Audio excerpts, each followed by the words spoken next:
sebenarnya topik Ini ni. lagi menarik ni. Ini ada selebriti kita yang memang dikenali ramai. Kan? Memang tersohor di Malaysia. Mempunyai minat sekarang ini untuk menternak lembu dan juga kambing. Dah pun mulakan ladang ternakan sekarang ini. Betul. Lembu dan juga kambing. Betul. Kita bersama dengan beliau sekarang ini, Datuk Rosyamnor. Assalamualaikum, Tok. Waalaikumsalam warahmatullahi wabarakatuh. Apa khabar? Baik, Alhamdulillah. Tok sihat Alhamdulillah, so far Alhamdulillah. Memang sihat. Yang di sebelah tu anak last Ni cucu saya. Cucu Oh, kelihatan begitu bahagia di situ bersama Datuk Rosyamnor punya cucu dah besar. Berapa umur sekarang, Tok? Tu, cucunya. Dia. How old are you? Berapa umur sekarang? 7 tahun. 7 tahun. Dah besar. Yelah. Dulu tengok Datuk Rosyamnor kat gila-gila remaja. Kan? Sekarang dah bercucu kat rumah sana. Baik, Datuk. Okey, jadi topik kita hari ni, Datuk, dekat Borak Kopitiam mengenai peternakan. Jadi kita tahu Datuk Rosyamnor sendiri ada menternak lembu dan juga kambing. Dan mungkin Datuk boleh ceritakan sedikit tentang ladang ternakan Datuk tu. Macam mana boleh bermula tu nak buat ternakan lembu dan kambing ni? Okey, sebenarnya kisah dia macam ni. Bila saya ada sebidang tanah yang kita sewa daripada Kerajaan Negeri Pahang, saya ada 175 ekar di Lancang, Pahang. Saya menanam, sebenarnya bermula dengan menanam pokok buah seperti durian Belanda dan juga nangka dan juga mangga. Lepas tu ada tanah-tanah kosong yang tak boleh kita buat tanaman sebab tanah tu dia agak bila hujan dia takung air. Jadi saya terfikir untuk buat ternakan lah. Dan di samping tu juga saya memerlukan baja organik daripada najis ternakan. Jadi saya bermula dengan menternak kambing, kemudian saya menternak lembu, dan kemudian saya menternak kuda padi. Kuda kak? Kuda. Saya juga buat ternakan ayam kampung sikit-sikit lah. Lepas tu ternakan burung, tahu tak burung api-api? Burung api-api. Macam pernah dengar burung api-api. Burung api-api. Dia warna hitam dan dia punya daging omega 5. Idea ni tercetus sebab dulu masa saya duduk di kawasan Setinggan, mak saya ni dia ada mak dengan bapa arwah bapak saya, dia bela ayam kampung. Okey. Bulan 6 bela, lepas tu sampailah bulan 12. Bulan 12 maknanya ayam kampung dulu hidup 6 bulan baru dia besar, bukan macam ayam sekarang dia inject kan untuk hidup untuk besarkan dia dalam masa 28 hari kan. Jadi duit hasil daripada jual ayam tu lah nanti nak buka sekolah, nak beli baju sekolah, nak beli bayar yuran, nak beli buku sekolah. So saya pun terfikir bahawa parent saya pernah buat benda tu dan saya pun minat sebenarnya. Dan saya buatlah ternakan dan kambing yang mula-mula lah. Tapi kambing ni dia degil. Dia memang tak nak dengar cakap macam dalam cerita Ahmad Albab lah. Sebab tu kambing ni kalau orang yang sebab tu kita tengok nabi-nabi kita banyak bela kambing. Betul. Kambing ni kalau orang yang sabar je yang boleh bela dia dengan bau dia, dengan perangai dia kan. Tapi okeylah, alhamdulillah so far benda tu juga sebagai hobi sebab saya juga ada buat agro pelancongan dekat tempat saya ada chalet-chalet kat tempat saya. Jadi bila orang datang tu dia dapat dah tengok ayam ni saya ternak sebagai hobi dan juga ternakan. Saya tahu bermacam-macam ayam lah. Ada ayam bulu terbalik. Pernah tahu tak? Ayam bulu terbalik? Dia bukan dia cacat, dia memang daripada dulu memang maknanya bulu dia ke depan. Dia terbalik. Bulu dia terbalik. Oh, bulu dia terbalik. Ayam ni sebenarnya ada banyak jenis. Jadi saya tahulah ayam kampung, ayam hutan. Ni macam-macam ayam. Ayam daripada Siam je aku tak tahu. Aduh, kita cuba nak elak Datuk benda tu. Datuk bagi juga sekali. Tok, kameraman kita orang semua kru-kru gelak-gelak apa ni. Kita itulah okey. Datuk tapi saya jadikan itu sebagai satu riadah untuk dia datang. Dan saya juga boleh dipanggil ke ternakan ikan. Saya buat ternakan ikan juga. Maknanya bermacam-macam benda dekat situ juga tu, dekat kawasan yang sama. Kawasan sama, saya ada kolam, saya buat ternakan ikan dengan bantuan daripada Jabatan Perikanan Negeri Pahang. Wow. Sebab saya bela ikan patin, saya bela ikan Sungai talapia, ikan sungai lah. Takkan kita bela ikan laut. Ikan laut. Kau pun satu hal. Jadi kalau dekat dengan pantai tak apa lah. Ni kan Takkan nak bela ikan pantai. Baik Dato', jadi boleh dikira yang paling special punya kolam saya ni, saya boleh garanti banyak saya punya pengunjung-pengunjung yang datang ke agro pelancongan chalet saya, dia orang rasa ikan saya, dia tak sangka yang ikan saya ni langsung tak ada bau tanah, tak ada bau lumpur apa semua, sebab saya menggunakan kolam saya menggunakan air mineral. Wow. Terutama Maknanya sekali lagi ikan besar patin. lah kos dia kan. Saya ambil daripada dalam tanah dan saya penuhkan kolam tu, dan ikan-ikan saya tu memang air mineral. Jadi dia orang datang kat situ, dia orang boleh tengok kuda, dia orang boleh mancing ikan, mancing kena bayar. Mancing kena bayar lah. Takkan dapat ikan free. Aduh. Okey Dato', ni ada nak tanya di mana tadi Dato' ada kongsikan minat tu datang disebabkan boleh dikatakan sentimental value juga, kerana sewaktu Dato' Rosyamno sendiri sewaktu kecil kan arwah bapa pelihara ayam dan sebagainya. Jadi itu sedikit mencetuskan satu minat yang mendalam terhadap penternakan ni lah kan, sebab kita orang Malaysia kenal Dato' Rosyamno pelakon dahsyat, pelakon hebat. Jadi bila Dato' Rosyamno start menternak haiwan dan sebagainya ni, mungkin Datuk boleh kongsikan adakah ilmu-ilmu yang Dato' Rosyamno dapat daripada peternakan ni adalah ilmu secara peribadi sendiri, ataupun Datuk ada pergi mana-mana kelas ke, belajar betul-betul dulu ke, baru start benda ni ke macam mana? Ataupun memang ilmu datang pada pengalaman? Salah satu daripada apa yang saya lihat, apa yang dibuat oleh parent saya, termasuk cucuk tanam juga, tapi dia orang tanam serai, dia orang tanam ubi. Jadi saya duduk KL, tapi duduk Emas Tinggan. Tapi saya suka pada nature. Jadi di Pahang ni sebenarnya kali ketiga saya punya try untuk buat pertanian. 2 kali pada awalnya gagal. Dan yang Pahang ni dah 10 tahun lah. Dah 10 tahun saya buat, alhamdulillah lah. Maksudnya saya minat benda tu, saya suka kepada tenang hutan, pokok-pokok tenang. Dan saya sebenarnya melihat apa akan jadi pada diri saya apabila saya dah mula kurang berlakon. Dan saya nampak sebenarnya pertanian ni dia adalah sumber pendapatan yang tinggi. Jadi saya buat dia sebenarnya untuk masa depan saya, termasuk ternakan lah. Untuk masa depan saya lah. Kalau ni dah tua-tua nanti bawa cucu pencen-pencen, dapat kolek sebulan 1,000-2,000 lepas aku makan kan. Jadi saya fikir macam tu lah.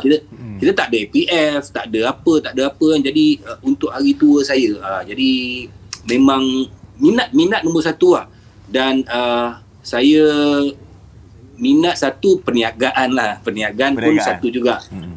Sebab kalau kita buat ternakan, kalau kita sebagai hobi saja, ada juga hobi yang ternakan, hobi yang menjadikan pendapatan, seperti orang bela ternakan ayam serama contohnya kan. Tapi macam saya buat ternakan, saya nak pendapatan. Saya buat ternakan yang boleh memberi pulangan perniagaan kepada saya.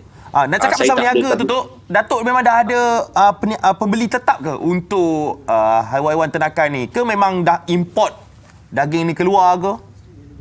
Tak, kalau kita tengok sebenarnya daging kita, okey, kita ambil lembu kambing ni sebenarnya tak cukup. Memang negara kita import daripada luar memang banyak sangat kan, khasnya pada hari raya Korban kan. Lembu-lembu ni memang tak cukup. Jadi saya tak adalah nak hantar kat luar ke apa benda. Saya hanya bela, kalau ada orang nak beli saya jual. Kalau ada orang nak buat korban saya jual. Saya bukanlah bela dalam kapasiti yang besar. Dalam tu saya cakap tadi, hobi campur perniagaan. Sekarang ni lembu saya pun itu hari saya jual lebih kurang dalam 60 ekor saya jual. Lepas tu saya ternak daripada, sebab saya tak ada ambil lembu daripada luar. Lembu tu juga yang saya pusing-pusing balik. Itu hari masa saya jual dalam 50 ekor tu, lepas tu saya ada balance 6 ekor. Sekarang dah jadi 35 ekor. Biarkan dia lah. Biarkan dia. Saya lepas saya ada kandang yang besar kan, padang ragut yang besar, dalam 15 ekar punya padang ragut. Jadi saya gunakan itulah untuk apa? Untuk bagi dia makan lah, dan selain daripada dedak juga lah. Tapi Datuk, kalau kita tengok video-video ni lain macam bonding Datuk dengan lembu-lembu ni semua. Dia kalau Datuk datang situ je, lembu tu terus ikut Datuk Ikutlah, kena ada rasuah agak, kena ada bawa umpan. Aduh, kena ada. Itu yang penting Datuk kan. Okey, Datuk, mungkin Datuk ada sedikit Itu. Mana? Itu dia punya makanan yang saya bagi tu, yang dia akan ikut saya punya tu. Oh, patutlah lari. Sebab tu dia follow. Berapa kerap tu Datuk turun ke sana? Seminggu sekali. Seminggu sekali dia turun lah. Rapat-rapat wajib sikit dengan kuda, dengan lembu kat sana. Cantik lah. Datuk, ini namanya apa Datuk ni? Kuda ni cantik betul? Mana aku tak nampak gambar. Tak nampak Oh, tak nampak. Tadi macam nampak. Ni lembu yang rambut cantik ni. Kuda yang rambut cantik ni. Oh, yang belang putih apa tu? Putih betul, coklat. Putih coklat. Tu nama dia Tailong. Tailong. Dah ada Tailong dah kat sana. Lain macam boleh tak kuda ni. Mesti Yang boleh. dia seekor je yang saya boleh pegang. Yang lain semua dia orang tak nak datang kat saya. Yang ni kalau dia rindu kat saya, dia datang lah. Bila saya datang, dia akan datang lah. Yang lain tu semua tak nak. Oh, Tailong. Datuk, Tailong mesti datang kat Tailong, betul? Datuk. Yalah. Tailong mesti datang kat Tailong. Jadi dulu saya beli 4 ekor. Lepas tu sekarang dah jadi 11 ekor kuda saya. Banyak dah. Nak biar lagi banyak lah kan. Yalah, biar lagi banyak. Siapa-siapa nak beli, bagi tahu je lah. Roger lah Datuk. Ni Datuk Rashamno. Haziq ni ada niat juga nak menternak semua. Mungkin ada tips ke atau apa-apa yang boleh dikongsikan pada Haziq dan orang-orang yang macam Haziq ni nak ceburi dalam bidang pertanian ni? Peternakan ni, sorry. Nak ternakan ke pertanian? Peternakan. Ternakan Okey, yang penting ternakan ni kita kena ada kawasan. Itu yang penting. Kita tak boleh macam kita bela ternak satu haiwan tu kita seksa dia, tak boleh. Jadi kita kena ada kawasan. Kalau dalam kandang dia kena teratur.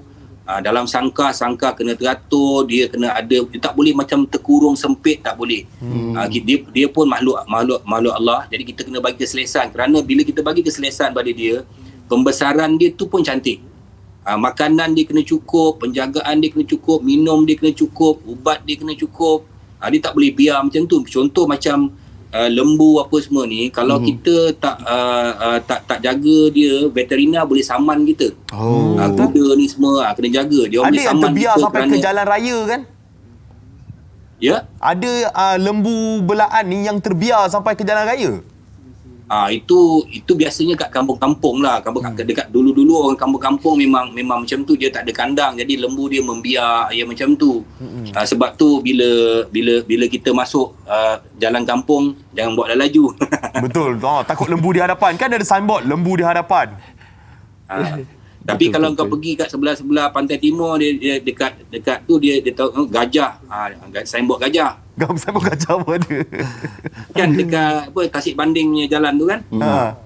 Okey, Datuk, sekarang ni macam tadi Datuk ada cerita asal daripada beberapa ekor lembu sekarang dah membiak, begitu juga kuda dan haiwan-haiwan yang lain. Adakah pada awalnya Datuk Rosham kira invest this amount of money, kemudian sekarang ni kira rolling je, dah tak ada apa, lebih kepada pembangunan, lebih kepada peningkatan macam tu, macam mana? Maknanya rolling modal awal tu je lah. Yalah, modal awal tu memang besar.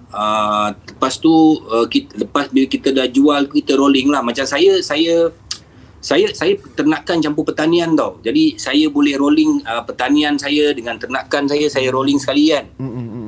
Jadi tapi walau macam mana pun, kalau orang yang contohnya saya ada jumpa seorang peternak lembu, kalau siapa yang suka ternak lembu ni, kalau kita jual daging, dia punya keuntungan kecil.